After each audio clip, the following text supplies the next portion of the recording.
हाय मैं टोपाटैन। एक तुम ही हो जो तुम्हारे साथ कोई इंसिडेंट घटना नहीं होती, नहीं तो बाकी दुनिया तो भरी पड़ी है। आज मैं औरत के मामले में बात करना चाहता हूँ। औरत की जब शारीरिक भूख शांत नहीं होती है ना, तो वो किस हद तक जा सकती है इसका अंदाज़ा कोई नहीं लगा सकता। एक बगल का ही हमारे मैटर है। एक भैया हैं और उनके पिता माता हैं और वाइफ है, दो बच्चे हैं, एक लड़की है लड़का है। तो हमेशा लड़ाई या झगड़ा होते रहता है होते रहता है होते रहता है।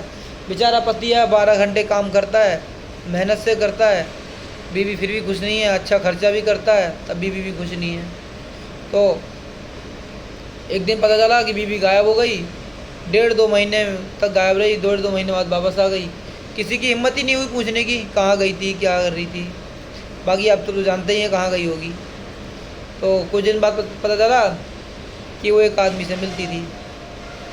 उसी ने बुलाया, चली गई उसके पास। एक मैटर और था। एक मेरे दोस्त का दोस्त बोला एक तांत्रिक के पास जाना है। मैंने कहा अच्छा। तो बोला ताबीज़ बनवाने। बात समझ में नहीं आई मेरी, मेरे दोस्त का दोस्त था। मैं चलो भाई चलते हैं। अब हमारे यहाँ से तो कम से कम 700 नहीं, सॉरी 400 किलोमीटर दूर पड़ा। वहाँ गए मेहनत से किसी तरह। पता चला वो बहन मज़ार थी, वहाँ पे कोई मज़ार पे वो था। मैंने कहा भाई मैं तो इससे आगे जा नहीं सकता, तेरी इच्छा है तू जाएगा। तो वो भी नहीं गया, उसका जो तीसरा बंदा हमारे साथ जो गया था वही गया। बाकी ताबीज़ वगैरह बनवा के लाया। बाद में मालूम पड़ा कि बीवी उसकी किसी और के चक्कर में है।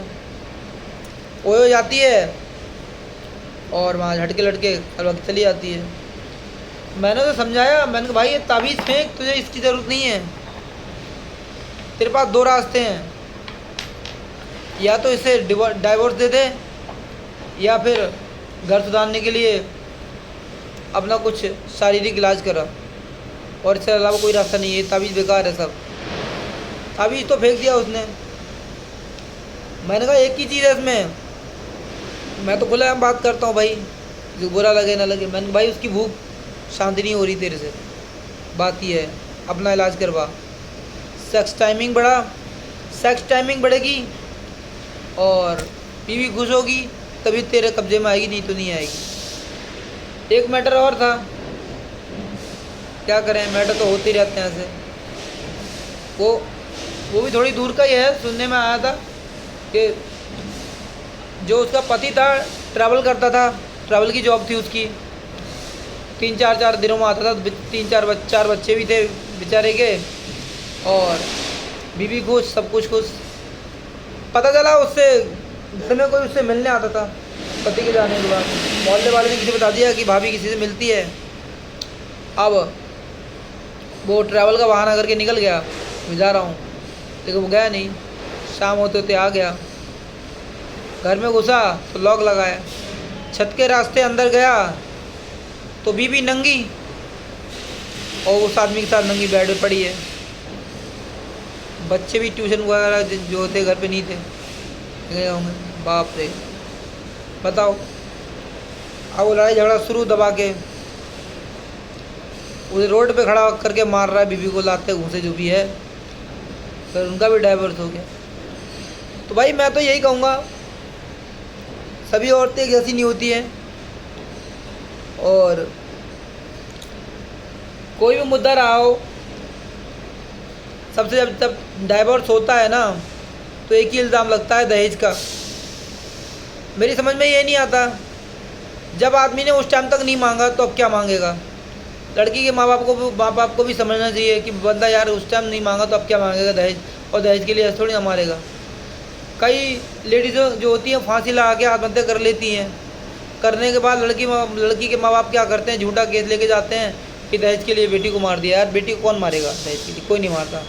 1-2 होते हैं, बाकी सब ऐसे कोई नहीं होते। सैकड़ों लोग दहेज के झूठे केस में सजाएं काट रहे हैं, झूठी सजाएं। पूरा परिवार अंदर चले जाता है। जब एक परिवार की कोई बहू फांसी लगा के मरती है तो पूरा परिवार सीधा अंदर जाता है, सबको जेल काटनी पड़ती है 5, 6, 10 साल। ये भी एक मेरे मोहल्ले की बात है। कुछ दिन पहले अच्छी खासी शादी हुई और बच्चा कोई था नहीं। शादी के बाद पति बेचारा ड्राइवर था, अच्छा कमाता था, 50,000 करीब कमाता था, बड़ी गाड़ी थी। तो अब क्या हुआ, उसे पता लगा कि इसको फ़ोन चेक कर लिया उसने कैसे करके, उसमें उसकी वाइफ की कॉल मैसेज वगैरह व्हाट्सअप चुम्मा चाटी जानू बाबू सब उसमें था, ठीक है, वीडियोस भी थे। उसने अपनी बीवी को बहुत मारा, मायके चली गई, उसके बाद फिर आई, फिर नहीं मानी, फिर उसने मारा, फांसी लगा ली, लटक गई। घर वालों ने, उसके सास ससुर ने दहेज प्रथा का केस लगवा दिया।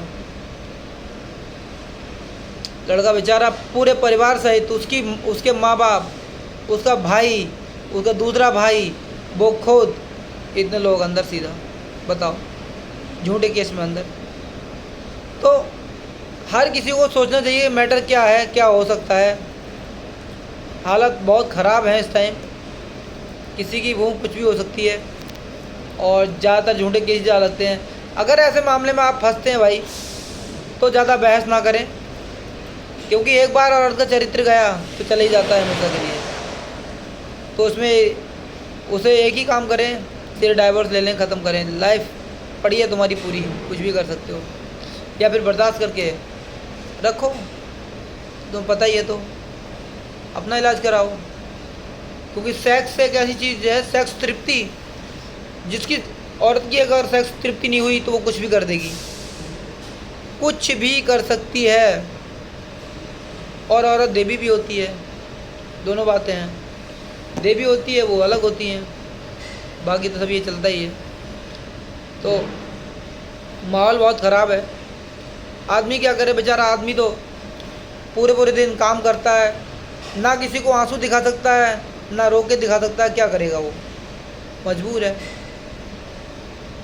जब बेचारे की शादी तय होती है तो लड़का लड़की को देखने जाता है, ठीक है, लेकिन लड़की जो शादी होती है लड़की की मर्जी से होती है। लड़की वाले दहेज की बात तो दुनिया बोल देती है कि दहेज नहीं लिया, दहेज ले लिया। असली दहेज तो लड़की लेती है। पहले तो तुम्हारा पढ़ना लिखाना पूछा जाएगा, रहन सहन पूछा जाएगा, और अगर सही नहीं हो तो रिजेक्ट। घर देखा जाएगा तुम्हारा बना है कि नहीं बना है, ज़मीन देखी जाएगी, कितना कमाते हो ये देखा जाएगा। तो असली दहेज तो लड़की लेती है, ये सबको सोचना चाहिए। और अगर कोई पिता दहेज देता भी तो अपनी बेटी को देता है, किसी उसके भाइयों उसके माँ बाप को नहीं देता भाई, सीधी सी बात है। और अगर आप अपनी बेटी को सीधा दहेज देते हो, ठीक से जैसे आप कमाते हो उस हिसाब से, जैसे घर है उसका वैसे अगर दहेज देते हो तो लड़की आपकी ही ठीक रहेगी।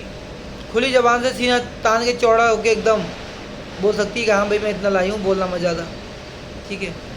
तो ये सब फालतू बवाले हैं, बचना चाहिए, बाकी तो सब ऐसे ही चल रहा है। जय श्री राम।